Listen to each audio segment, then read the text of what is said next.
Superintendent Bryan Davis here to bring you a Student and Alumni Spotlight. I'm really excited to amplify our celebration for International Women's and Girls in Science Day coming up tomorrow. And we have just one of our superstar alumni to be able to share some stories with you. We have Mai Lee Chang, a 2004 graduate of Oshkosh North High School. So thank you for joining us.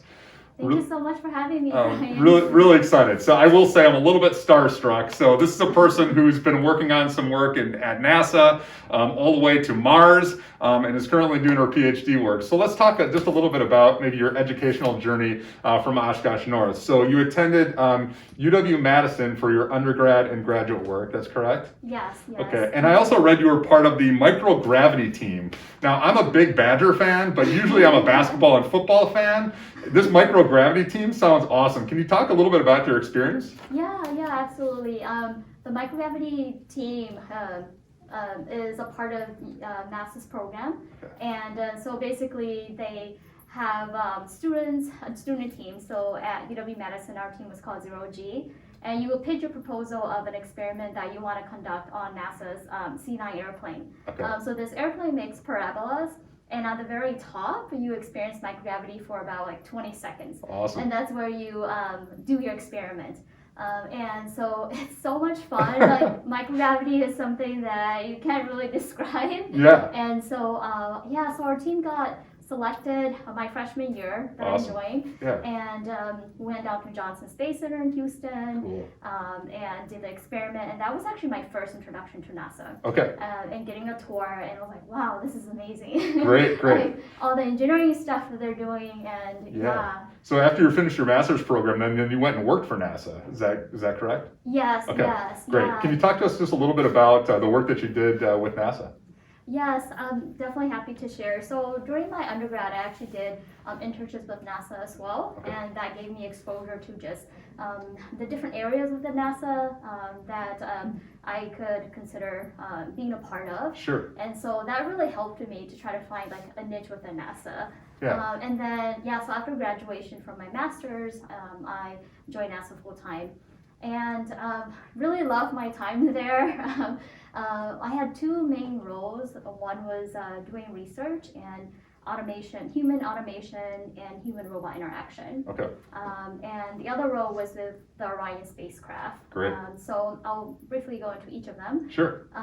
So for the research aspect of it, I worked on multiple projects related to robotics, but one in particular is this project that basically looked at all the current space robotic systems that are being used and trying to understand what is it that's working really well and what are areas that we can improve. Okay. Basically, what does the next generation of space robotic systems need to be designed for us to be able to explore Mars and beyond. And I really love it. That was an inspiration for me to come back and do my PhD. Awesome. Really. Wow. Yeah. And then the other side was with the human systems integration aspect of it. Okay.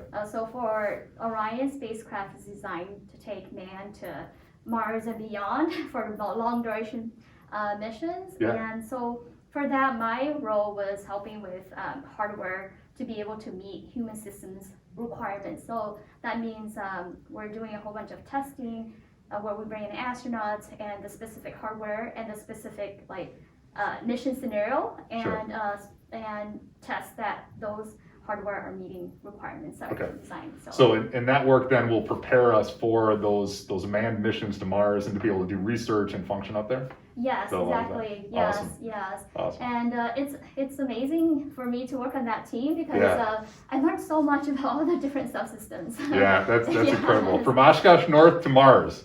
So it's incredible, right? Unbelievable. So you're now a PhD candidate at the University of Texas at Austin. Correct. Yes. Okay. And can you talk just a little bit, just briefly, about what your research is about? Yeah, absolutely. So I'm in the electrical and computer engineering department at UT, and my research focuses on human-robot teamwork.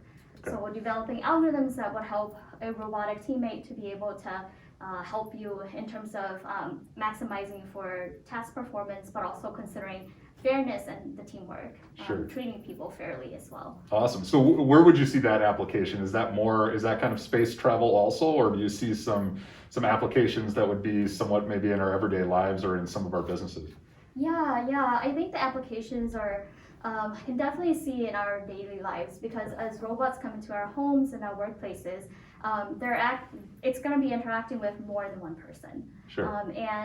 The more people that you have that's interacting with, the complexity increases when you're talking about concepts like fairness. Yeah. Yeah. So definitely. I think there's applications for sure in our daily lives. Excellent. Well, I can't wait for you to get that research done so we can check it out here back in Oshkosh. So clearly you're an inspirational story for all of us here in Oshkosh, and we're certainly rooting for you. So my understanding is you were the first Hmong person to work at NASA, along with just really being in a male-dominated profession, in engineering. So I heard a 2016 interview with you when you talked about just your life journey up to this point, and you had talked about addressing barriers that you'd faced, both just in life and in your professional work, and how you view it as looking at those not as stumbling blocks, but as stepping stones to get better. I love that analogy, the stumbling blocks to stepping stones. Can you talk about that a little bit and how that's helped you grow?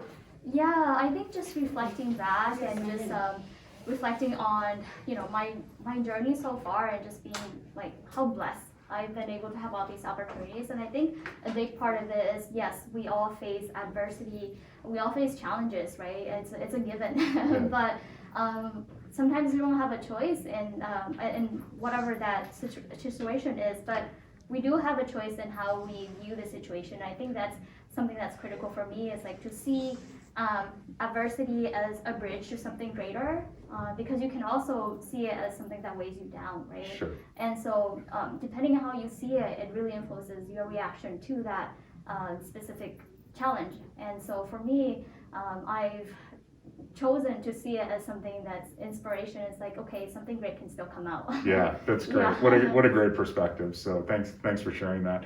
So certainly you've spent some time in the Oshkosh Area School District as a student. So and I'm sure you had many people who kind of helped mold who you are today.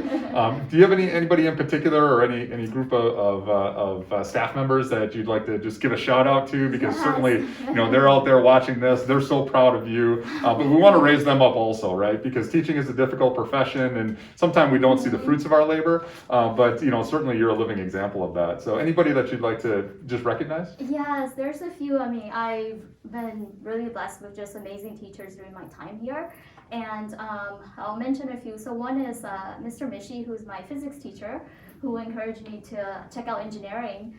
And then there's also Mr. Boda, who's my calculus teacher while I was here.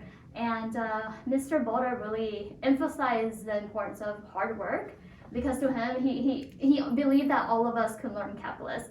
And calculus was hard for me during that time. Sure. And so I would spend countless hours after school just getting help from him and learning about concepts from him. And so he really helped install that hard work ethic. And then there's also Mrs.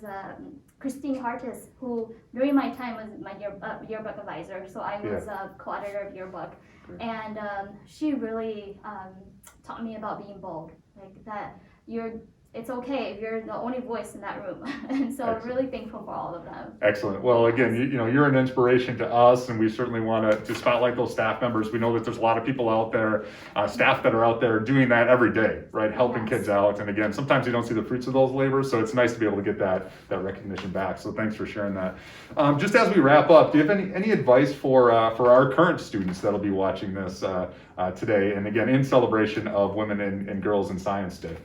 Yeah, so I think my advice would be to spend time thinking about the kind of impact that you want to make, especially considering who is it that you want to help, because you have a lot of talents and skills that you can apply in many different ways.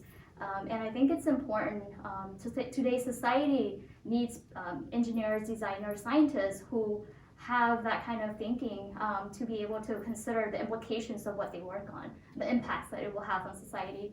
And so I think it's important to really think about that, and also just linking back to barriers. Like when you face challenges, there will be days where you ask yourself, why am I doing this? And having that in your back pocket is super important. It's what's going to propel you. So.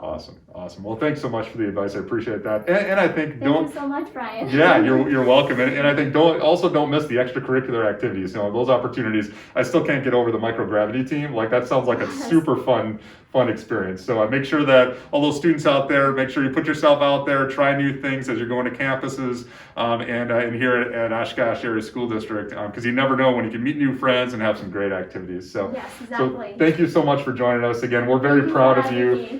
Good luck in your research. Again, we look forward to finishing that dissertation and being able to see those applications come to life. Yes, thank you so much. Yeah. So thank you for joining us at the Student and Alumni Spotlight. Again, we're really proud of Mai Lee and all of our students and alumni that we have. We'll continue these spotlights as we're moving throughout the year. So we'll see you next time. Be well, everyone. Take care.